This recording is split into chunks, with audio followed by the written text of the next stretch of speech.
All right. Good morning. Hey, this is Sid Owsley from the Determination Determines Destination podcast, the 3Ds to Success, where I share stories of people who use what I call the 3Ds to Success. Determination determines destination to overcome obstacles and challenges in their life. And today I have Mr. Lenwood Wilson Jr. on the show. Hey, Lenwood, Hey, what's happening, man? How you doing? I'm doing great. So, Mr.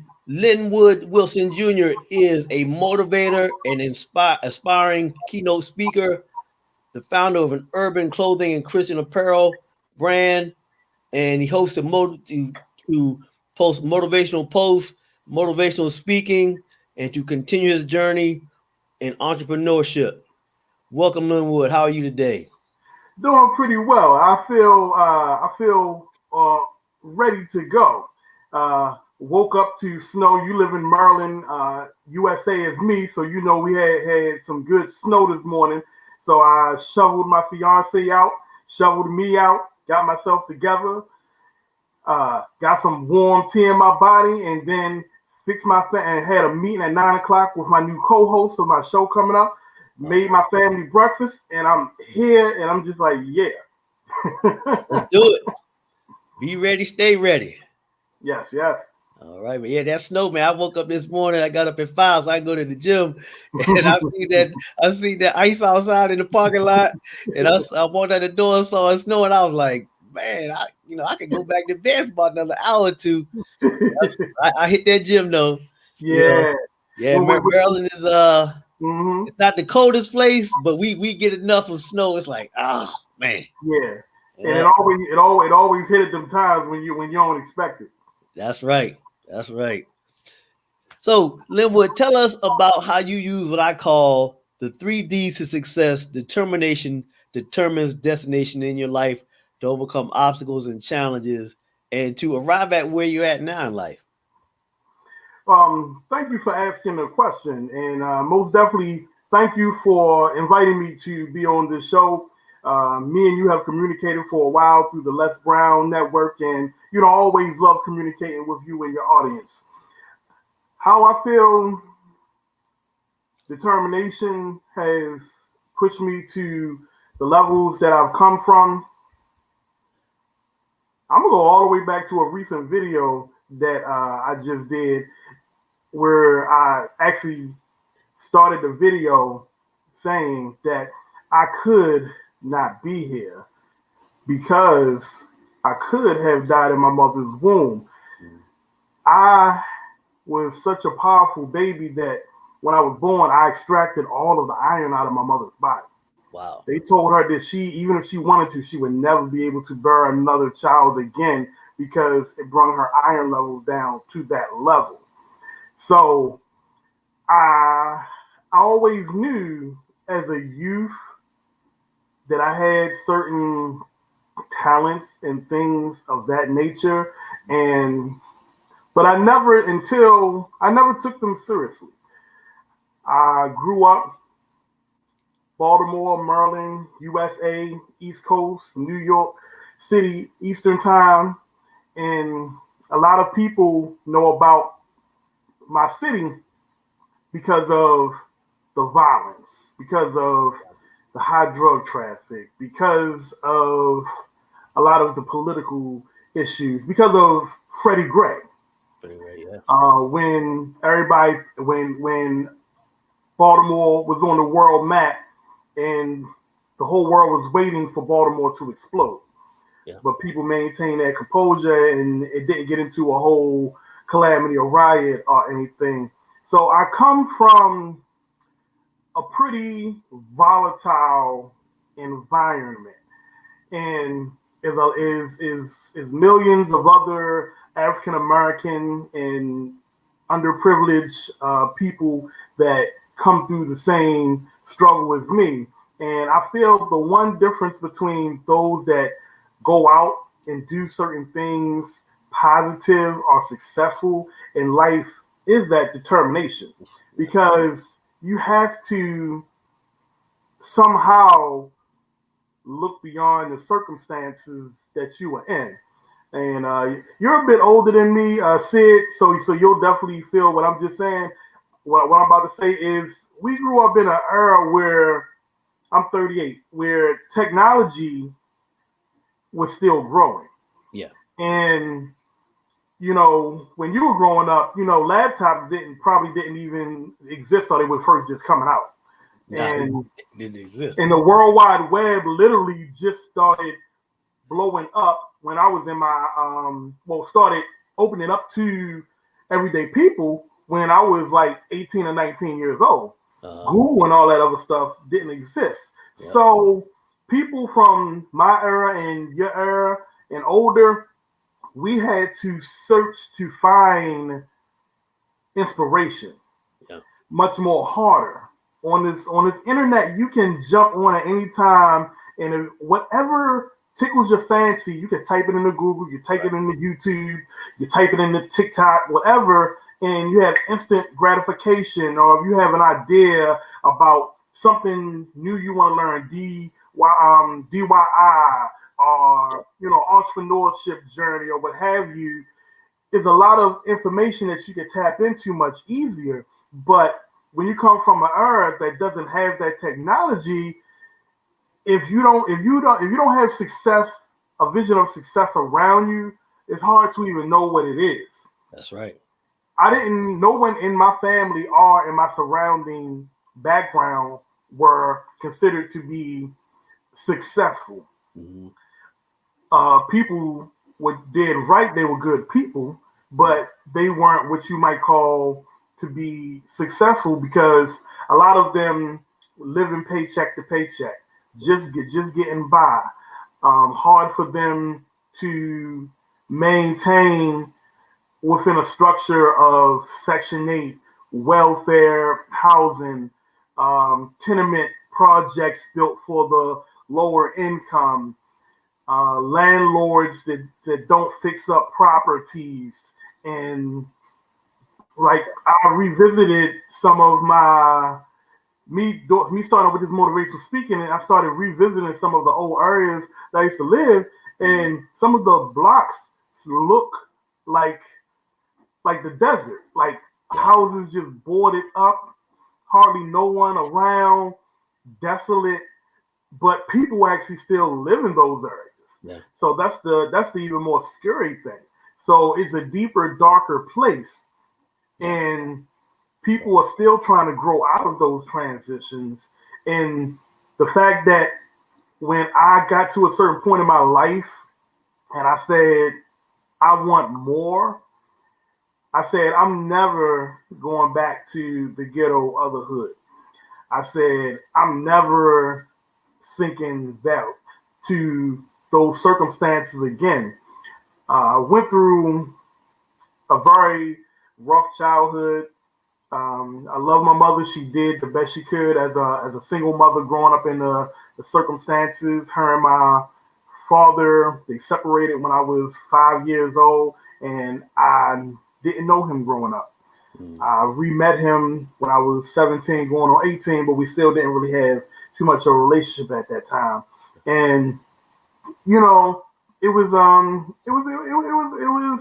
it was tough. A lot was put on my shoulders at a young age. I've been out here making money on my own since I was probably 10 or 11 years old, selling frozen cups and candies. Used to get what we call in the USA the 5-finger discount, meaning stealing certain things and then reselling them to people and things of that nature. Yeah. A lot of people now in this new era like to use the word side hustle and all this other stuff. I come from an environment where it's not called a side hustle, it's called surviving. You find something that people want and you figure a way to get it, and you figure how to get it to them. That was called surviving. And you either got money back from that or you got something else in exchange for it. It really ain't matter, but you lived a little bit better for the next couple of days. Yeah. So I come from that struggle where I was helping my mother pay for groceries when I was in seventh grade, Mm-hmm. Mm-hmm. and was already making money with her boyfriends before that, doing different things and stuff like that. So, you know, I grew up real fast. Um, my maturity level advanced because of that. And but me just having that determination to look beyond some of my negative friends in school and things like that. Um, I wasn't the best kid in school as far as behavior, and it Mm-hmm. was because I was actually too intelligent for the classes that I was in. Uh-huh. But in a public school system, they don't test Nah. like they should. I should have been 2 grades ahead of the classes that I was in, but they never tested. So I would get all my work done early, be an A student, Uh-huh. but I was very conversative, and they would never give me work to do. So I struggled from middle school on up because a track record came that I'm disobedient and Mm-hmm. just and but teachers just didn't give me the work to do to keep me content. Yeah. And they didn't try to figure out what the problem was. And those labels followed me all throughout school. Yeah. Thinking of that, because I'm actually going to do a motivational speech about it at some point in time. Educators out there, be very careful what you say and what you do to these kids out here, because one teacher, when I was in sixth grade, entering into a new school, set me up for a horrible next 4 years. A horrible next 4 years. She put information about me that she didn't even know, that she just speculated as a new student and where I transferred from, and told everyone in the homeroom class that I thought I was a bad boy. I thought it was just because of the school and the district that I came from. Mm-hmm. And that whole school year, the word got around. Everybody wanted to fight me. Everybody was trying to get me in trouble. And even teachers looked at me sideways because that teacher held weight. So educators and advisors and things of that nature, be very careful. You put in some of you that have negative mindsets or aren't doing your job for the right reason, you could scar a child. Yeah. Because I went through that. I went through my mother not knowing what to do about the situation, because she's working hard trying to pay the bills, and I'm at school battling kids every single day because everybody think I'm a tough guy when all I want to do is go to school and get an education. Uh, yeah. You know, so but just wanting to learn more. Like I loved reading. Yeah. I loved social work and history. Social studies, I'm sorry, social study and history Uh, were always my favorite subjects in school, because I love to learn why we are where we are. And yeah. those two subjects help me explore things like Malcolm X and Martin Luther King. The Malcolm X autobiography was actually something that inspired me very deeply as a teenager, and also the Michael Jordan autobiography as well. I've read those several times, and the depth of where they came from and where they went was part of what gave me inspiration to know that there are better things. Mm, yeah. You know, man, the the story you tell of growing up in Baltimore, a lot of people, you had the story, the series, The Wire, right? And anybody that's ever seen that isn't from Baltimore, that doesn't know about Baltimore, they may think that that's just a show. And I always tell people, The Wire is a documentary. What you see in The Wire is basically real, right? When you see those buildings, that is not a movie set, right? Now, I'm from the DC area. but I used to look for properties in Baltimore. So I've been all over Baltimore. And at the time that I was really heavily looking for properties, there were at least the numbers that I heard from people who were in real estate in Baltimore, there were at least 30,000 abandoned properties in Baltimore. And people have to understand that what you're talking about, the circumstances that you dealt with, the determination that you had to have to deal with those circumstances is as real as it gets. You know, Baltimore ain't no joke. You know, when they show that stuff in the wire about, you know, the people and the circumstances, it is no joke. So man, I give you much props for dealing with the circumstances that you dealt with, dealing with that. What you said about the school system, I think sometimes people don't always appreciate the what a lot of people, especially Black people, have had to go through in the public school system.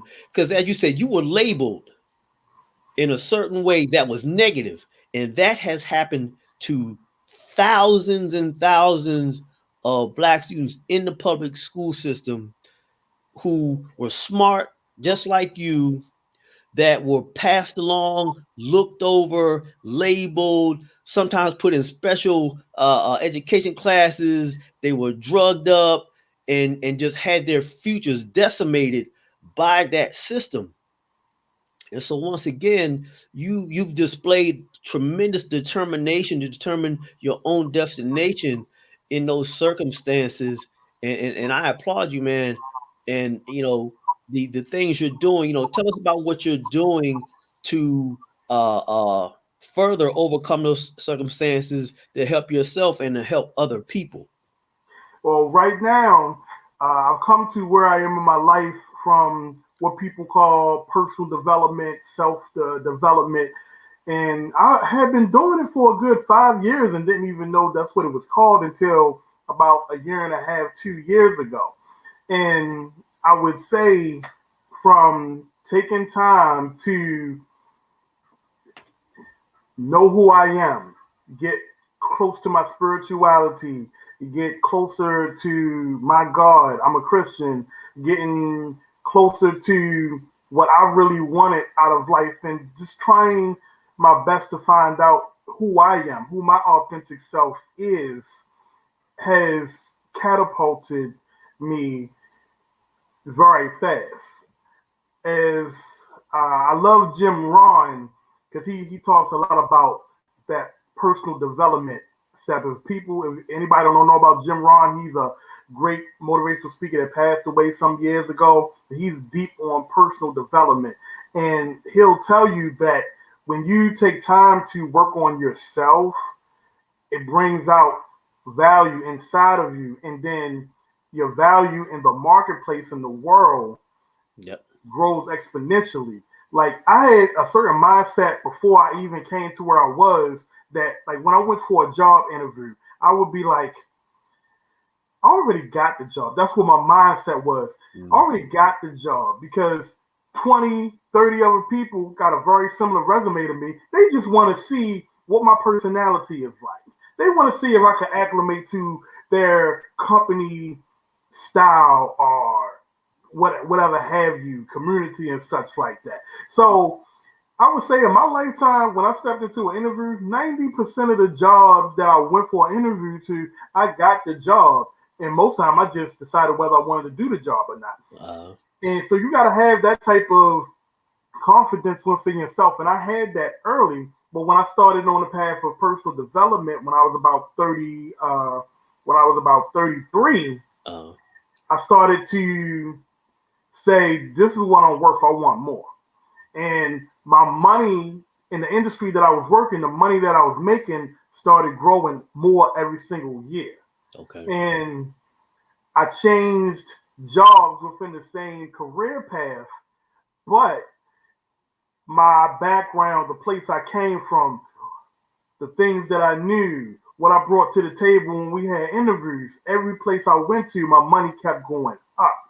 And even leaving that career field 6-7 months ago, and then jumping, I just looked at my taxes. I made more in the past 6 months than I did almost in the prior year. Yeah. So Awesome. that shows you scaling when you're taking time to grow yourself and take time to find out who you are and what you're going to put your foot down to, and not just selling yourself for anything. Because a lot of people don't know, every single day when you're out here, you're selling yourself. Yeah. You know, so if you want the most value, the most, you want to be able to take care of your family the way you want to, be the most authentic self you can and take care of yourself. So this has brought me to the steps of becoming a motivational speaker. About the area of work I was in, it was really stressing me out, and it turned into them that field of work. They wanted to twist things and get their contractors to lie to make more money. And that's one thing. I used to watch the news things about broadcasts of watch out for contractors and different things like that. They used to have news exposés about tricks and different things that companies do to try to add money or, claim things are broke. I was working in the industry just like that. But I wouldn't subject myself to lying. I made money by naturally fixing stuff and being able to be a good communicator. And from the stress of these supervisors pressuring me to lie constantly, it got to a point where I was already making good money. So we get into arguments. And the industry I was working in was a really thick-skinned industry. So we would get into arguments, cursing at each other, and on a regular basis, 2-3 times a week. And it would get to a point where my stress level was going up and up. My money was going up and up, but my stress level was going up and up for the wrong reasons. Mm-hmm. So one day I got off of work, late hours. My office was already closed. I pulled up to the office. I got out of my work van to take a moment just to digest the day before I drove home. And I got out the van and I stretched and I passed out. Oh. I woke up about 3 minutes later with scrapes on my face and scrapes on my hands. And I said, my God, I could have died out here and no one would have known till the morning time because the office had closed hours ago.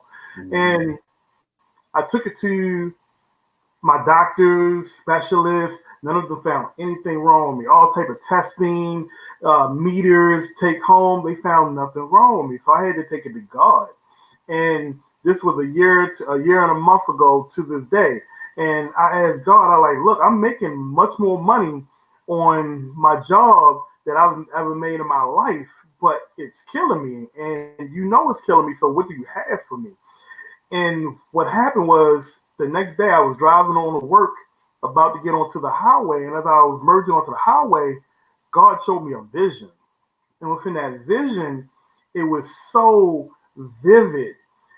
And God, I told you I was merging on the highway. I could have crashed, but God took the wheel. And it was just a second or two, but within that vision, I saw very in depth where God needed me to be. So ever since then, the past year, I've been on a whole different path. In the background, I'm working on ideas for organization connected with God, what God showed me. And 7 months ago, I left the work that I was doing, and I started doing independent contracting. And I've been doing independent contracting, working for myself ever since then. And I started motivational speaking 5 months ago, and then found out about the Les Brown through my followers on Instagram, who actually loved my stuff and said that I should work with him and King Hollis and Eric Thomas. And I'm like, what? I've only been on the internet for a month. I don't even know what I'm doing. But they said, we don't care. And then DM and Les Brown's account, Les Brown's account got back to me, and that's how I even knew about the Les Brown speaking program, because he wasn't advertising it. Everything was through networking and word of mouth, because he wasn't even advertising it at that time. So I jumped on board with that network, and doors started to open. I'm dealing with a lot of people that are on the same wavelength that I'm on, that want to prosper, that want to grow, that want to take things to the next level. Like I said, only motivational speaking 5 months. Your podcast is the fourth, is my fourth appearance already, and I actually have another broadcast that I'm getting recorded for at 12 o'clock with another host. And on Monday, I'm hosting my own show on YouTube called Tell Me Something. And also on New Year's Day, this is how fast things happen. On New Year's Day, and you were a speaker. I hosted a conference of over 11 speakers from around the world on my YouTube that was built from the ground up from scratch just 5 months ago. Yeah, that was great. So when you following in God's purpose, when you find your purpose in life and you walking in it, and you using your natural born gifts, doors start opening. I've always been gifted with talking. I've always been gifted with articulation. I don't know if you've seen my recent YouTube video, Chasing Lost Dreams. I've always been gifted at poetry, spoken word. Yeah. When I was younger, I was a rap artist. People used to compare me to Nas, Andre 3000, but I was afraid of fame. And I didn't even do music to be known. I did music because I knew people need to hear what I had to say, but it was also therapy for me. But at a certain point in my life, I stopped music because my stuff started to get real deep, and I used to reflect on it, and it used to hurt me to re-listen to my own music. Wow. So, like, I have all these gifts and these talents, and I weren't using them to the full potential. But the one time that I asked God what he had in my life, that's the only time in my life that I ever actually asked God what he had for me. A lot of people, they talk to God, and they ask God all the time, hey, give me direction, blah, blah, blah. What you have for me? And then when he show them, they don't want to go do it. And they wonder why they're living such a humdrum, hard life. And they're living paycheck to paycheck and different things like that, because you're not working within your calling. You're not working within your purpose. You're not working within your gift. So anything that you do is going to be that much more harder because you're fighting against what's already there for you. You know what I'm saying? Yep. You know, it's so great that you were willing to leave the stress of that job, because sometimes people let the money trap them in a situation, and you answered your calling, you got off that job, and now you're really doing things that you want to do. I congratulate you on having the courage and determination to do that. You know, a lot of people don't do that. And so tell us a little more. We're getting close to wrapping up. So just quickly plug your YouTube channel. Tell people what that's about, how they can get in contact with you, and some things that you got coming up. Yeah, sure. Yeah, my YouTube channel is Affirmations for Growth. Hopefully Sid, he'll drop the link down in there. But if not, you could go on YouTube, search Affirmations for Growth. You type it in the search box and you filter and click channel. A lot of people don't use the filter. You use the filter and click channel, and that's how you find channels. A lot of people, they try to find people and they don't know why they can't find them. On Facebook is my name, Lenwood Wilson Jr. Whatever one you see with a Divine Youth Hat or Entrepreneur Freak Hat, that's my account. On Instagram, TikTok, Twitter, same handle at Humble Giant 82. And as Sid said in the beginning, I have a clothing line that I'm working on, and a website connected with motivational speaking. It's going to be all in cohesiveness, and it's called Divine Youth. And Divine Youth is in connection with the struggle that I came from coming up. A Divine Youth is anyone that went through hard circumstances as a youth, abuse, turmoil, things that they couldn't, um, they had no control over, things that just happen in life. But you came as an adult and you still have a mind to give. You still have love to show the world, and you're still trying to figure out what's the best way to do positive things. If that's where you are, where you came from, you are a divine youth. The young at heart, that comes from my mother. Oh, when I thought of it, because no matter how old she got, she used to always say this thing: "You can't keep up with the kid. The kid got you on deck. I'm Speedy Gonzalez. You can't keep up with the kid." I'm like, "Ma, you a grown woman," but she's like, "You still can't keep up with me." So the young at heart mean no matter how old you get, you can still have a zeal for life and have energy, and you can still go out there and get what you want. KFC, Colonel Sanders, Kentucky Fried Chicken, didn't even become famous until he was a geriatric and he was retired. He was in his 60s and he was retired. And him and his wife, they couldn't survive off the pension checks. And he talked to God, and God tell him, "You need to go on the road with your chicken." And boom. So it no matter how young you are, neither, because you got teenage entrepreneurs. There's a kid out there, he got a clothing line called Spurgo. He retired his mother. He only like 13, 14 years old. Look this kid up. He's like 13, 14 years. He said, "I was tired of my mother struggling already." And he retired his mother through a clothing line. And he actually got a promotion from Sean P. Diddy Combs, and that's what blew him up. So it don't matter how young you are, how old you are, if you are determined, you can go get it, baby. That's right. That's right, man. Lenwood, thank you for being on, man. Your story is so inspiring, and the things that you're doing to help yourself and help other people is very inspiring. Keep doing it, and we'll definitely be. Oh, did he go out? Oh, man, went out. Well, everybody, this is Sid Owsley. We're wrapping up now. It was great having Lenwood on. Please check out his YouTube channel, Affirmations for Growth, or just put in the search Lenwood Wilson Jr. This is Sid Owsley from the Determination Determines Destination podcast, where we share stories of people using what I call the 3Ds to success. Determination determines destination. To share stories of people who overcome obstacles and challenges in their life. Have a great day, and I'm out.